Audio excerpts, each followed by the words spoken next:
Olá, meu amigo e amiga.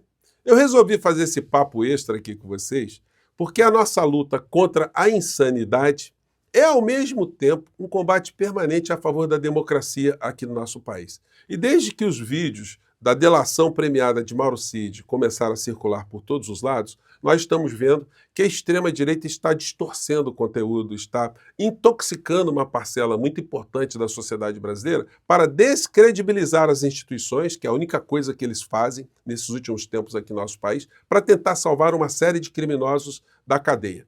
O problema é que eles acabam desinformando a sociedade brasileira, causando impressões absolutamente equivocadas e pervertendo aquilo que o Poder Judiciário e o Ministério Público estão fazendo para botar essa gente toda na cadeia para que nós tenhamos justiça aqui no nosso país. Eu vou fazer com vocês, a partir de agora, algumas análises de um vídeo principal que a direita está se utilizando para minar as instituições, para descredibilizar o ministro Alexandre de Moraes, o Procurador-Geral da República, Paulo Gonet, e a Polícia Federal, as investigações, os fatos, a realidade aqui no nosso país. Bom, sem mais delongas, então, vamos aqui para a mais tóxica, né, desse mundo do direito. Ele publicou um vídeo onde o título é Resumão Perfeito dos 5 problemas da denúncia contra Bolsonaro. Então já parte para atacar a denúncia.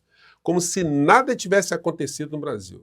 Tudo que nós vivenciamos nos últimos anos foram fatos que não existiram, frutos da nossa imaginação. Mas vamos aqui à fala dele. Essa denúncia diz que desde aquele mês de junho de 21, a organização criminosa praticava atos dolosos em busca da abolição do Estado Democrático de Direito e do governo legitimamente eleito, referindo-se ao novo governo Lula. Mas como isso seria possível se em 2021 esse governo legitimamente eleito era o do Bolsonaro, que ainda era presidente? Dallagnol, às vezes eu tenho a impressão que se você ler O Pequeno Príncipe, você não vai entender.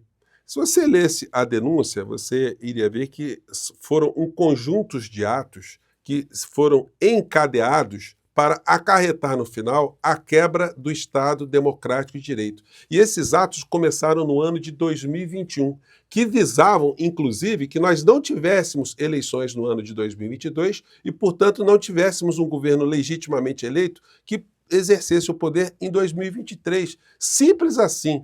Bom, vamos lá a outra argumentação que está sendo espalhada por todos os lados, né? Vamos lá, esse pedaço aqui. Para os 5 pontos? Tá preparado? Vamos lá. Primeiro problema grande da denúncia. É a base da denúncia, a delação premiada de Mauro Cid. O primeiro problema fundamental, então, é a sua total dependência da delação premiada do ex-ajudante de ordens de Bolsonaro. Deltan, isso é mentira. Você, mais uma vez, ou não leu, ou leu está de má fé, ou simplesmente tem uma ignorância tão profunda que não compreendeu absolutamente nada. O Mauro Cid aparece nessa história porque ele foi flagrado num escândalo das joias que estavam entrando surrupiadas aqui no nosso país. Isso foi revelado, o Bolsonaro estava lá fora e a partir daí ele passou a ser sujeito de investigação criminal. Com a apreensão do seu telefone, foram encontrados ali várias situações criminosas que acarretaram ali uma série de desdobramentos de investigações. Quando tudo já estava muito amarrado, foi que o Mauro Cid, vendo que ia ficar muito tempo na cadeia, a sua mulher ia para a cadeia, o seu pai ia para a cadeia e até a sua filha maior de idade também iriam para a cadeia, todos eles juntos, ele resolveu tentar uma delação premiada. E essa delação premiada teve o único propósito de diminuir a pena ou as penas dessa turma toda. E óbvio que a delação premiada ela só tem algum sentido se ela oferecer alguma coisa nova para os investigadores. Então, tudo que se tem de prova não se baseia exclusivamente na delação de Mauro Cid, até porque isso é proibido pela legislação. A delação premiada é um meio de obtenção de provas, e você deveria saber isso porque isso está na Lei 12.850, né? Bom, vamos ver mais um trechinho aqui. O tenente-coronel Mauro Cid. A delação dele foi inicialmente rejeitada pela PGR porque a PGR considerou ela frágil, sem... Claro que achou frágil, já tinha todos os elementos. Ele estava querendo dar uma delação sem delatar absolutamente nada, então ela foi rejeitada. Vamos aqui mais um argumento da criatura para a gente desmontar. Versão resumida aqui para vocês. Esse aí foi o primeiro problema. A base preponderante da denúncia ser em cima da delação do Mauro Cid. Vamos para o segundo problema. A tentativa de golpe de Estado nunca foi executada. A PGR admite em várias passagens... Dallagnol, isso já está superado. O intérprete da legislação aqui no nosso país, no mais alto nível, é o Supremo Tribunal Federal. E o Supremo Tribunal Federal entendeu que os atos todos que foram realizados, eles já materializam uma tentativa de golpe. Porque se a materialização acontecesse, ou a consequência total acontecesse, eu não estaria aqui falando com você, nós já estaríamos já numa ditadura há muito tempo. Então, isso que você está tentando requentar já é letra morta, não vale absolutamente nada. Enfim, mas para a terra plana, né, as pessoas ficam se intoxicando com isso. Vamos lá, mais um argumento. Vínculo da trama golpista com o 8 de janeiro. A denúncia é incapaz de demonstrar uma conexão concreta entre Bolsonaro e os atos de vandalismo ocorridos no 8 de janeiro. Isso quer dizer que não houve uma vinculação em tudo aquilo que o Bolsonaro fez, que ficou documentado na denúncia da Procuradoria-Geral da República, e o 8 de janeiro? Deltan, se você fosse vivo na época da Alemanha, da Segunda Guerra Mundial, você, se fosse um analista de então, você iria absolver o Adolf Hitler, né? Porque também não há nenhuma ligação direta, você não consegue ver nenhuma ordem de Hitler para fazer campo de concentração. O Hitler jamais visitou um campo de concentração, nunca teve uma cena de Hitler matando alguma pessoa, ou colocando a pessoa dentro de um vagão, ou ligando uma torneirinha de gás. Nunca houve absolutamente nada disso. No entanto, não aconteceu nada disso, Dallagnol? Não dá para fazer nenhuma reflexão lógica na conduta criminosa, quando você tem uma causa e você tem uma consequência. Então, olha, é mais uma situação que é só para pessoa muito má intencionada pode vir para as redes para dizer, né? Você absolveria muitas criaturas nefastas dessa humanidade. Vamos aqui ao quarto ponto. Ela sustenta que Bolsonaro liderava 3 planos de golpe diferentes. O da minuta do golpe, que previa a decretação de estado de defesa e a prisão de Alexandre de Moraes. Moral da história, ele disse que não é possível Bolsonaro liderar esses grupos todos, mas era uma liderança implícita. Todo criminoso, todo chefe de quadrilha, todo chefe de gangue, todo ditador, ele tem as pessoas que fazem o trabalho sujo. As pessoas se organizam, como a gente viu, como a Procuradoria-Geral da República mostrou, eles se organizavam em núcleos. E o Deltan Dallagnol, você deveria saber que muitas vezes essa associação criminosa, ela se dá às vezes até por forma involuntária, ela não é medida, ela não é planejada. Mas os agentes, se têm o mesmo propósito, eles podem ali ter essa conexão caracterizadora de um maior crime. Então, enfim, mais um argumento totalmente de má fé, né? Não posso ver de outra maneira. Vamos ver aqui mais um ponto. Transcorre em toda a denúncia, ele é transversal a toda a denúncia, que é a criminalização da liberdade de expressão e do direito de crítica. A denúncia ela tenta transformar críticas ao sistema eleitoral e ao governo em prova de intenção golpista, mais a tempo.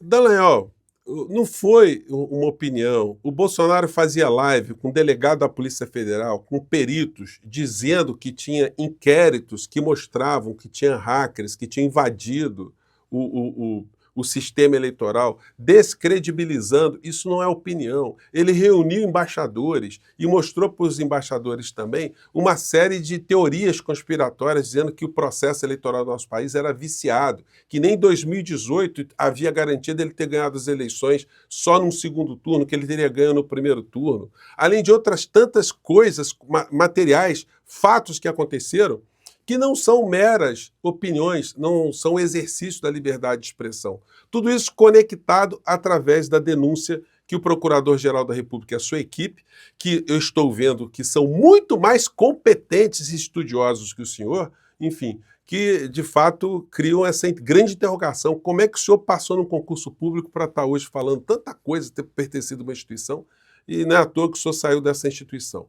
Eu quero compartilhar aqui com vocês aliás, é o seguinte, né? Se colocar o Deltan e o Malafaia falando, não vou nem colocar vídeo do Malafaia aqui, ele fala as mesmas coisas, tá? O Malafaia com muito mais veemência do que o Deltan Dallagnol, mas os dois estão unidos aí. A ignorância na terra plana do ponto de vista do direito, ela é uma coisa fenomenal, né? Eu separei aqui para vocês a abertura do depoimento de Mauro Cid, onde o ministro Alexandre de Moraes, depois de receber uma série de informações da Polícia Federal que mostravam que eram desencontradas as falas de Mauro Cid com os fatos que estavam sendo revelados, portanto, a delação dele iria ser liquidada, extinta, ia cair, e ele seria condenado por penas mais altas. Então o ministro Alexandre de Moraes dá uma aula aqui nessa abertura aqui das consequências do que levou essa situação a acontecer. Vamos acompanhar. Base da investigação onde vários documentos foram juntados aos autos, onde celulares, mensagens de celulares, mensagens de computadores, os novos laudos foram juntados, se percebeu que há uma série de omissões e uma série de contradições, e eu diria aqui com todo respeito, uma série de mentiras na colaboração premiada. Isso fez com que, e dentro da lealdade processual que cabe a todos nós, magistrado, membros do Ministério Público e advogados, isso fez com que na terça-feira a Polícia Federal encaminhasse um relatório dizendo, abre aspas, o cotejo dos elementos probatórios identificados revela que o colaborador omitiu informações relevantes para o esclarecimento dos fatos investigados, em tentativa de minimizar a gravidade dos fatos, fecha aspas. A partir disso, eu solicitei ao eminente Procurador-Geral da República, na própria terça-feira, um parecer sobre a questão. O Procurador-Geral da República, analisando essa questão, analisando até aquele momento o descumprimento, abre aspas, o descumprimento dos termos acordados torna necessária a medida mais grave ante a existência de indícios concretos da atuação de Mauro César Barbosa Cid como articulador de atos voltados à abolição do Estado Democrático de Direito. O Procurador-Geral da República conclui solicitando, manifestando-se, pela decretação da prisão preventiva do colaborador. Por que fiz esse breve resumo? Porque essa audiência foi convocada como mais uma tentativa de permitir ao colaborador que preste as informações verdadeiras. Ou seja, o Mauro Cid foi flagrado na mentira.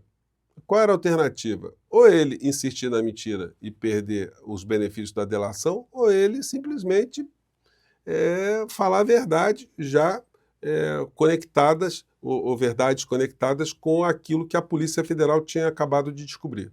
Ao pedido da Polícia Federal, já há o parecer favorável da Procuradoria-Geral da República pela imediata decretação da prisão, do retorno à prisão do colaborador. Então, aqui é importante, e exatamente por isso, a fim de possibilitar uma reflexão maior do colaborador com seus advogados, para que esclareça omissões, contradições na sua colaboração, sob pena não só da decretação de prisão, como também da cessação e consequente rescisão da colaboração, e eventual rescisão englobará, inclusive, a continuidade das investigações e responsabilização do pai do investigado, de sua esposa e de sua filha maior. Eu gostaria de saber se o colaborador está plenamente ciente das consequências da manutenção dessas omissões e contradições. Então, gente, é isso. O magistrado tem que fazer essas advertências a alguém que está nessa situação. E lembramos que, eu lembro a vocês, que o Mauro Cid esteve o tempo todo acompanhado de uma equipe de advogados de grosso calibre, gente experiente, gente que não ia deixar nenhum tipo de ilegalidade, ou nenhum tipo de constrangimento, coação ou violência acontecer contra o seu cliente. É simples assim, mas essa gente da Terra plana, eles estão tentando intoxicar cada vez mais a mente de muitas pessoas, né? E eles conseguem fazer isso, mas eles não vão conseguir evitar a pena máxima que vai cair nas costas do inelegível, o chefe da Orcrim, o senhor Jair, o Jair Beuzebul. Eu fico por aqui, gente. Um grande abraço. Tchau.